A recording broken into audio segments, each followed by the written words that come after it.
Hello again, guys. I am Jim Bob. I am still joined by Jay. He's cultivating the field there. Say hello there, Jay. Hiya. And we are about halfway through field 3 here, and then we're going to move on and cultivate and seed field 5, and then we'll refertilise and speed time up a little bit. We've got some logging that we can do as well. So plenty to keep us going, and I hope you enjoy the rest of the episode. My biggest fear is that there's going to be an update on this map which is going to reset progress. Because there are quite a few things wrong with this map, unfortunately. The pigs are completely screwed up. The food trough spits out mess onto field 2. And apparently you can't collect the mess from the food trough unless you own field 2. So yeah, bit of an issue. But that's one of the reasons I don't want to do pigs. I don't know if there's any other issues with the map that will stop me from being able to actually play properly. I don't think there are. I hope there aren't. And if that is the case, then we do have to do a restart when the update comes. I just won't update the file. I'll carry on playing as is. And then just try and avoid all those bugs that are causing issues. What do you think of the map, though, now that you've been on it for an hour or two? Um, it's very simple. It Very is, isn't it? simple, Yeah, it's pretty laid big. out. It's pretty bland in terms of details. There's not a lot going on with the map, but I mean, it's laid out as a big farming experience rather than Yeah. a detailed map. It's laid out to give us these monster fields to work on. It's definitely shown across the whole, the flat plains of America style farming. I find. Yeah, I've seen quite a few people complaining that it's the fields are just flat. They're glass flat. There's no contouring or bumps of any kind. It's just completely flat. And some people have called that lazy. Some people have criticised it as bland and dull and boring. I quite like the map just in terms of the challenge. I'm not too bothered about the terrain, and having the terrain flat means that we can be a little bit more flexible with the equipment that we use on certain, with certain tractors. Tractors that might have struggled to pull a piece of equipment anyway because they're underpowered can get away with it on a completely flat surface, whereas any kind of contour and hill, and they're going to be great going downhill, but they're going to struggle like crazy going uphill. If you think about it, I mean, this sort of farm in this sort of setting of America would be nigh on glass flat. These massive plains, they are pretty much flat. Yeah, but there is still some contouring. It's very rare you ever find completely flat ground. So I can understand what some people have said in that respect, but I like the map for what it is. And like I said, for me, this farm is as a challenge. That's why I'm doing it on hard, to try and build and establish a farm from nothing on the hardest difficulty with very limited equipment and very limited money, and turn it into a big and successful operation that produces a huge amount of crop. That for me is what this map is all about, and I'm not so bothered about the terrain. Like I said, it just frees up more possibilities. So whereas the monster plows that came with the DLC, they're 550 horsepower requirements to pull.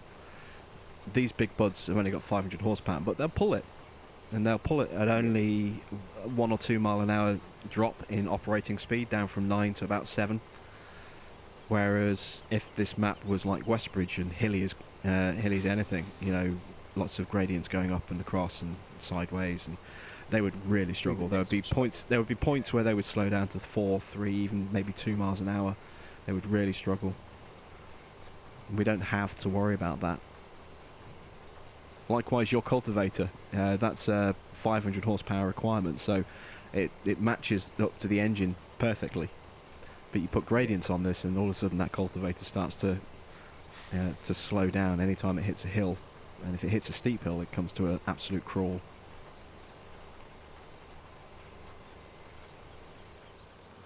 Okay, so I've just finished harvesting, well, not harvesting, sorry, just finished planting on field 3. We're going to put some sunflowers down on field 5 as well. Jay's already gone ahead and started cultivating, which is great. So that makes it a little bit easier for me. I can just drive straight on and straight into the seeding process. How are you getting on, Jay? Any issues? No, no, I'm probably 2 passes and I'll be done. And the field's all yours. Awesome. Well, when that happens, if you want to grab the breedle, I left it in the hangar next to where the cultivator and seeder normally live. If you want to jump on that and then just start fertilising the fields again, we'll put our second stage down, and then we'll let the crops grow, and then put the third stage down once they've reached stage 1 growth. Yep.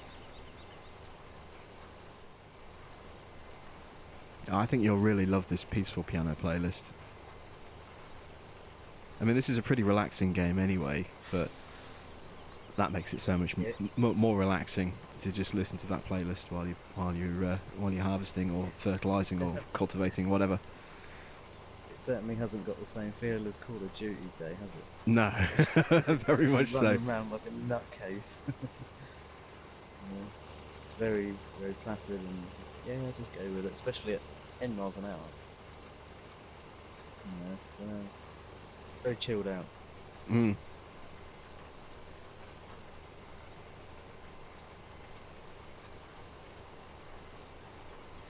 That was the main reason I decided to play Farming Sim in the first place. Was I just wanted a game that was hassle-free and stress-free, something I could just relax to, because competitive first-person shooters, which I used to play quite a lot of, just take it out of you, and they leave you, feeling Worked drained and worked up and frustrated and angry and bitter and full of rage. And it's nice to play a game where you don't have any of that stress whatsoever.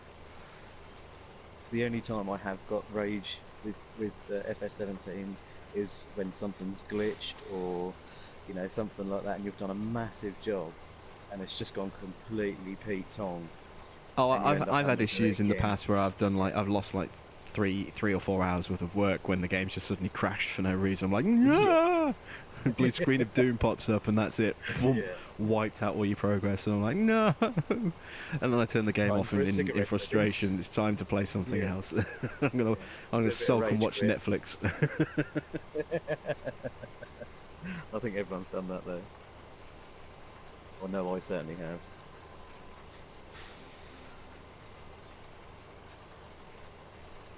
I actually watched Suicide Squad for the first time today. That was pretty good. Oh, what, the movie? Any good? Yeah. I quite like that. Tell you, mate, Harley Quinn is banging. She is lovely. That's was it Margot Robbie or something like that, isn't it? Something like that, yeah. I think I missed like the first sort of 5-10 minutes. My little ones were running about, and I had to take my missus to work first thing. So, and then I came back and that was on. I was like, oh, I've got shifts since I haven't seen it yet.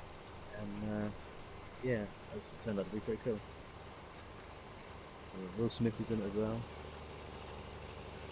Yeah, Jared Leto's the Joker. He got quite a lot of criticism for the way that they portrayed the Joker. I think it was one of those films that got a mixed reaction. Some fans loved it, some fans hated it.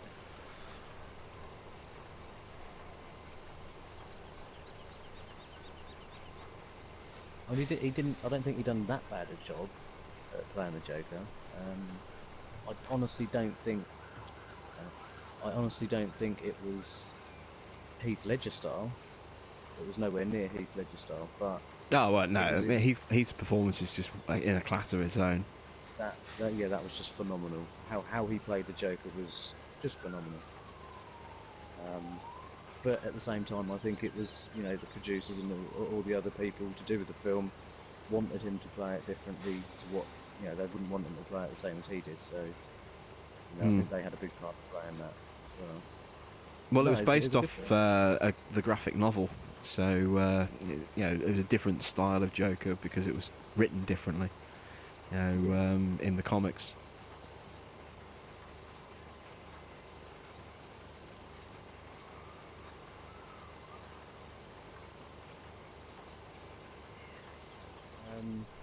You want this back in the barn beside the cultivator, beside the two ploughs, yeah? The barn next to the ploughs, yeah. Yeah, stick it in there. Put it, on one side because the seed will all go in the space next to it.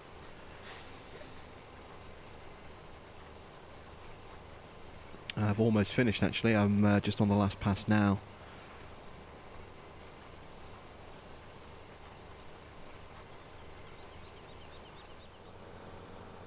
Okay, so we've finished planting.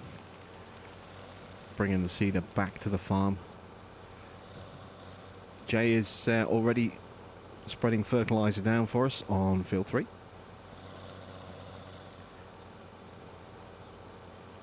And we should see him in just a moment, actually. I'm looking for you. There's trees in the way at the moment. I can't see where you are. I'm in stealth mode. You can't be stealthy in a big bud. It's just too big, too noisy, and too slow. I see you. There you are.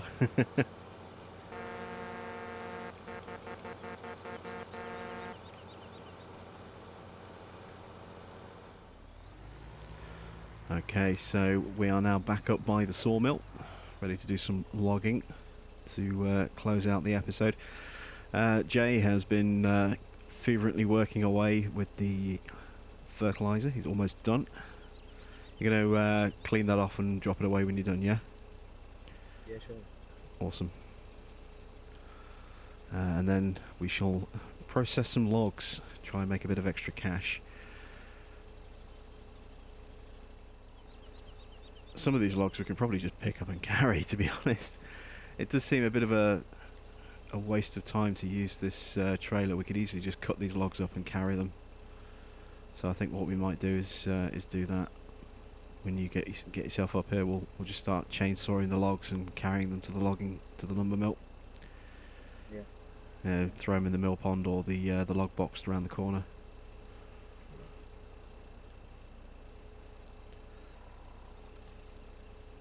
It'll be quicker than me faffing about with this trailer when we're already at the lumber mill.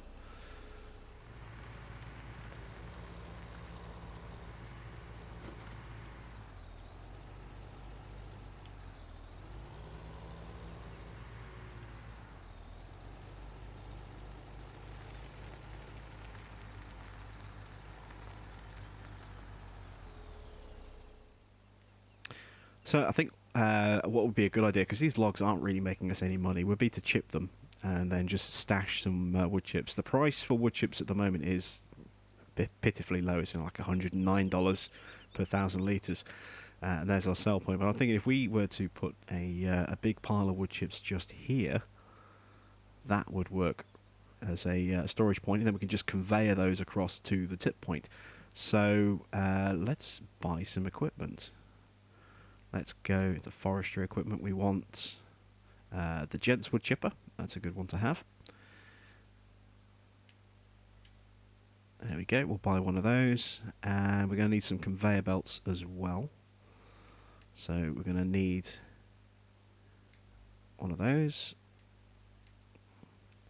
and one of those. Might not need one of those, at least not yet.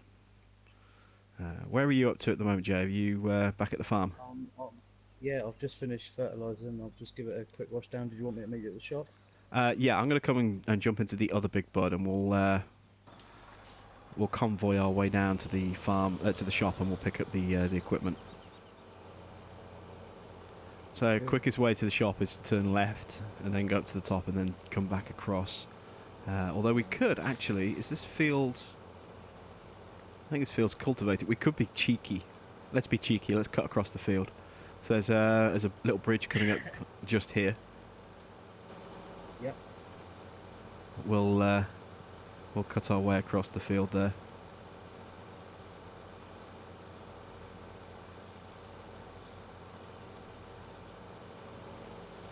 Be a little bit naughty. Right, where's the shop? There it is, over there.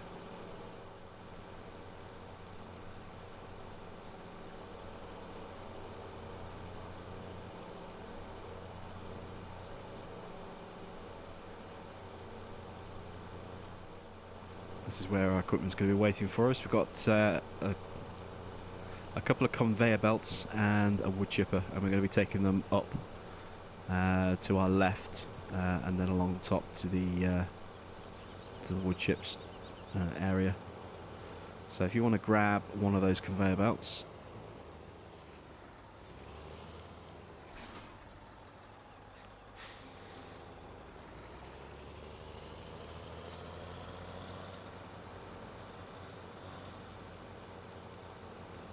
And Seems a bit overkill for this boat. are you bringing the little one, are you?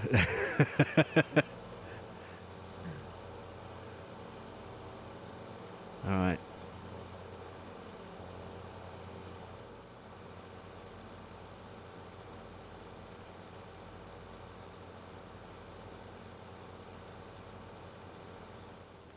If you want to drop off that belt and go back and grab the other one, I'll get the equipment set up here.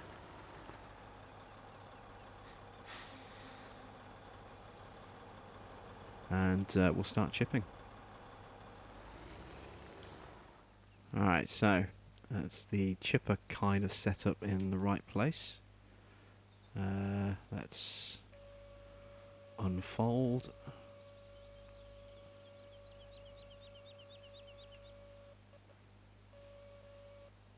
There we go. Pull it forward a little bit. There we go.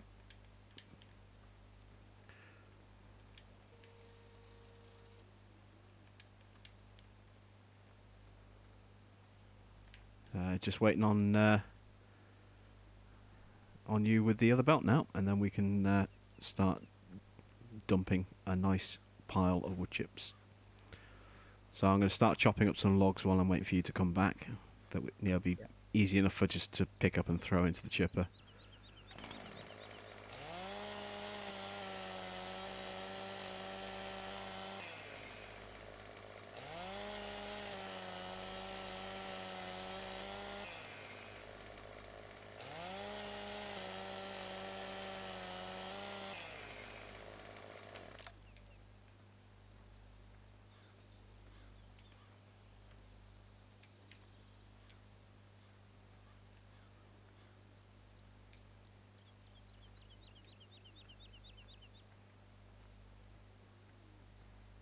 This conveyor isn't hooking up to the tractor. It's what? It's not hooking up? No. Yeah, jump out a sec. Let me turn over. It's got a pin hitch.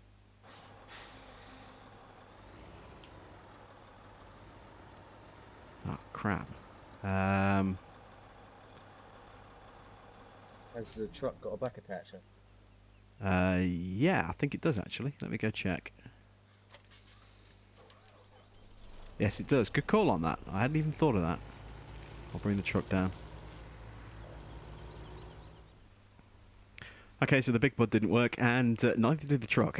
The truck wouldn't connect to this either, so I am driving this manually at a whopping 3 miles an hour. I'm going to cut across the field because otherwise I'll be here forever. And we'll get this over and set up by our trees and our wood chipper, and take it from there. So Jay, if you could do me a favour, if you could jump into the truck when you've put Big Bud back on the farm and just take him back up to the sawmill, connect him back up to the log trailer, that'd be awesome. Yep. Awesome, thank you. Right, we're going to warp time forward a bit and we'll catch you in just a moment. Can you see me yet?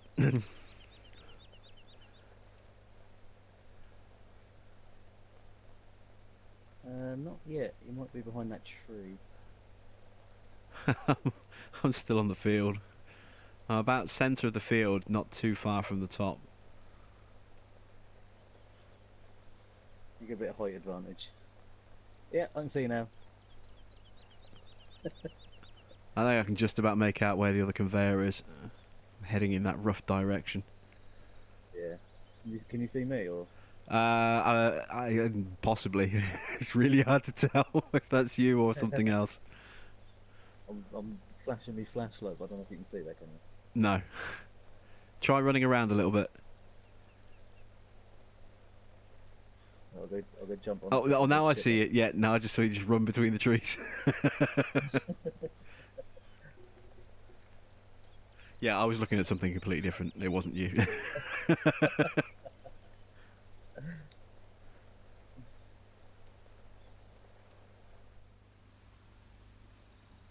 All right, here we are, sneaking up.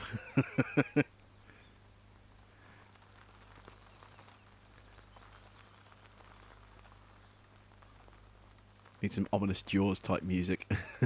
Just stealthing my way in behind the wood chipper. Warhorn, warhorn. Okay, so if I put this here, put the belt all the way up,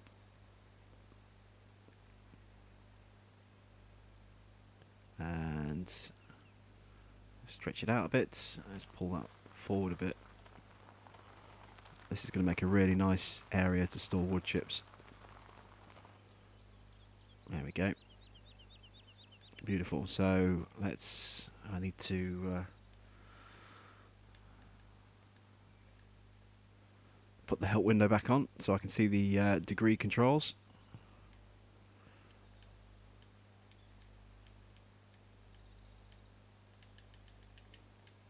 There we go. And if I hire a worker, oh, I need to unload. There we go. Now hire a worker. Let's check the range of travel.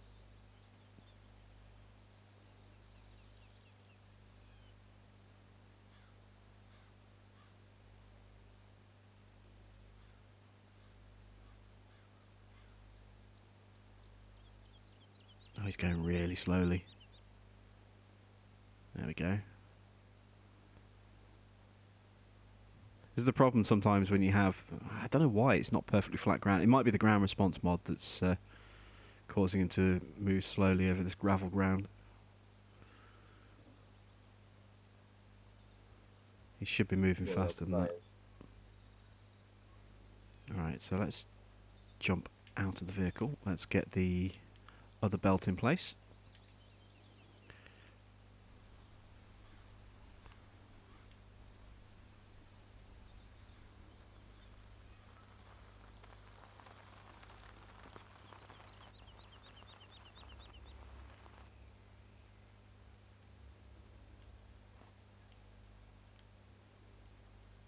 There we go, nice and close, that should be about right.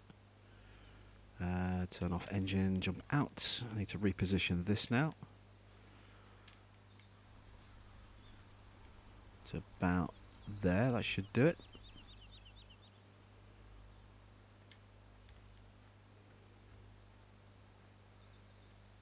Yeah, that's looking good. Alright, so it's time to turn on the chipper, unload here, and start throwing in some chips and see if this all works.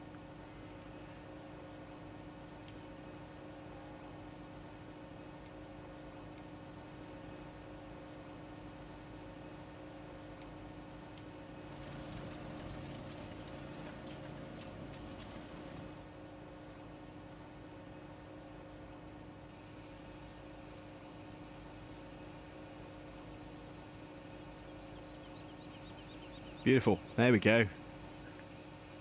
Wood chipping operation is in action. So I'll start feeding this thing.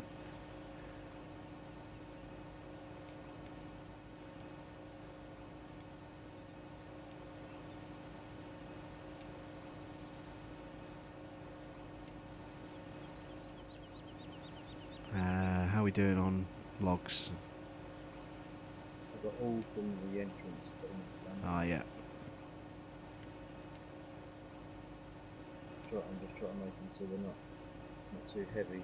Oh, no, these aren't that heavy trees, so you can cut them at decent lengths. You know, they don't have to be really, really small. You should just throw that over my head. Yep.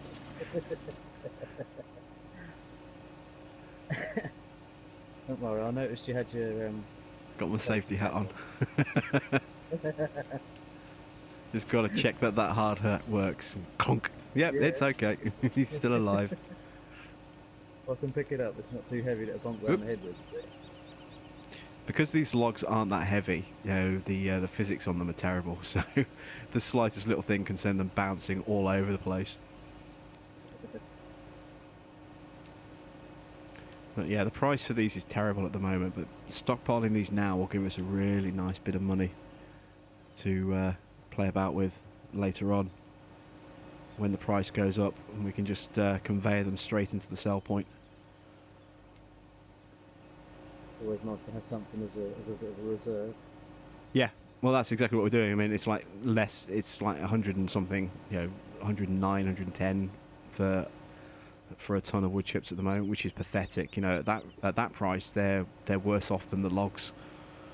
But when that price goes back up, we'll be sitting on a nice, tidy little sum. So this is an investment in the future. Especially when it costs as much as it does to fill the fertilizer and the seeders. Yeah, indeed. Well, what I'm also going to do, I'm going to do this, probably off camera, completely off camera, is I'm actually going to plough up the sort of strip. If you open up the PDA map, you see you've got that little brown patch next to the left of the lumber pond, the mill pond. Right. That's like an area that we can just build anything on, which is kind of cool. So we can actually put some sheds and storage and bins and all sorts on there if we wanted to. But below that is just like on American Outback. It's one of those fenced-off paddocks that's just full of native grass. So what we can do is we can actually plough that up, create a dirt road that goes down the middle of it, and then just have fir trees or pine trees just running. I think fir trees, not pine.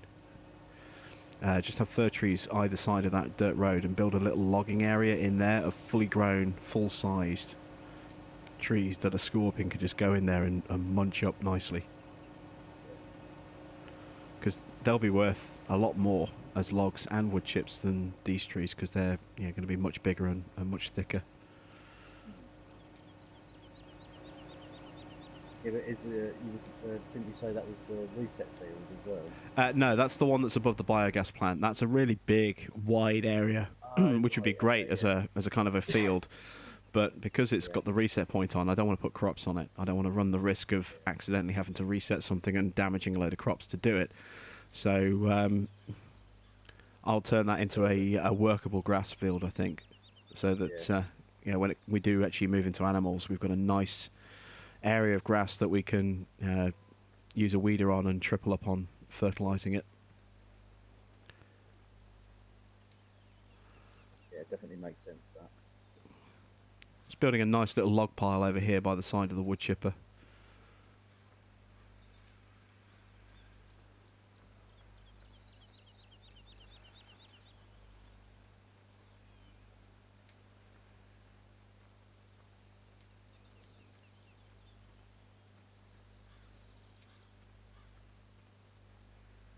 If you want to start building one on the other side of the wood chipper as well, so we've got two different piles that we can work from. Yeah.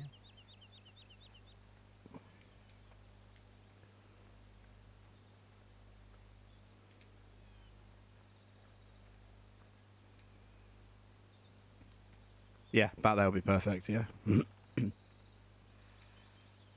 Ah. Yeah, my log. You can't have it. No.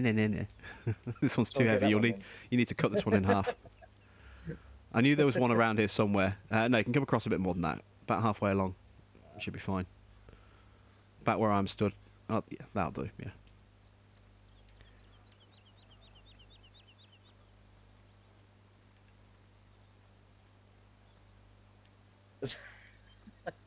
So if you just want to keep cutting, if there's still cutting to do, and I will keep shifting.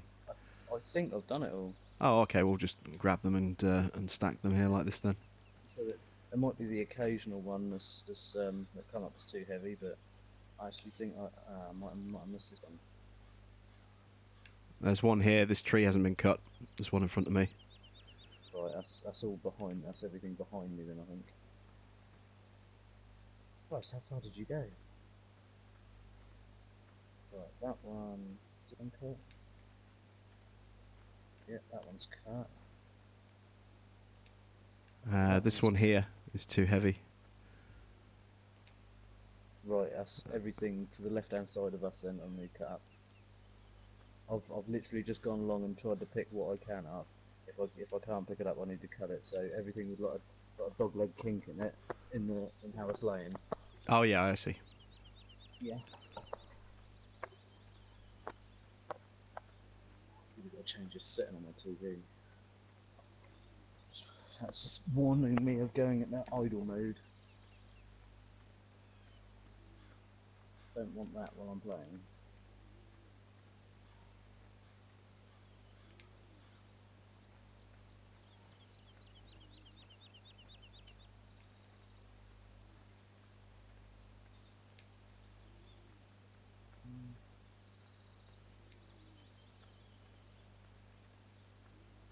Done. Oop.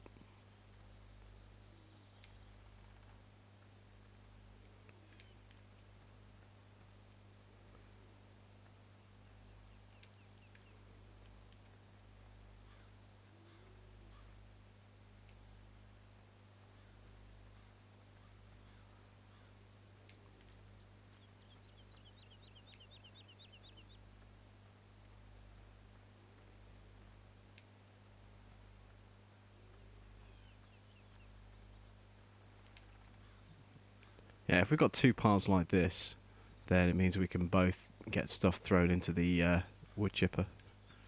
Yeah.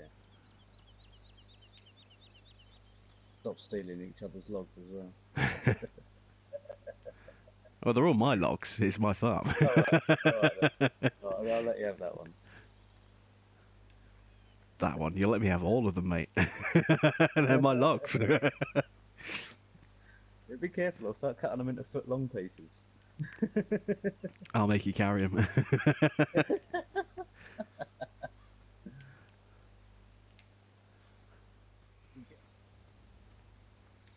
All right, so let's sweep the field. If we start here and we'll check, see if we can see any trees.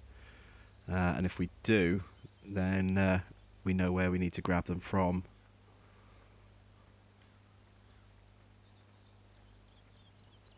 I think we've pretty much cleared this area. It looks pretty clear. You got anything in the infield there now? No. I haven't seen anything out here. Is that all of the trees? I think so. I think it is. I think we've cleared the entire set. So we've now got these two big log piles. And they're ready to get fed into the wood chipper. So I think that's a good place to call it an episode. So thanks for watching. I am Jim Bob, and I will catch you back on Big Bud Farm very soon. Say goodbye, Jay. See you later, guys.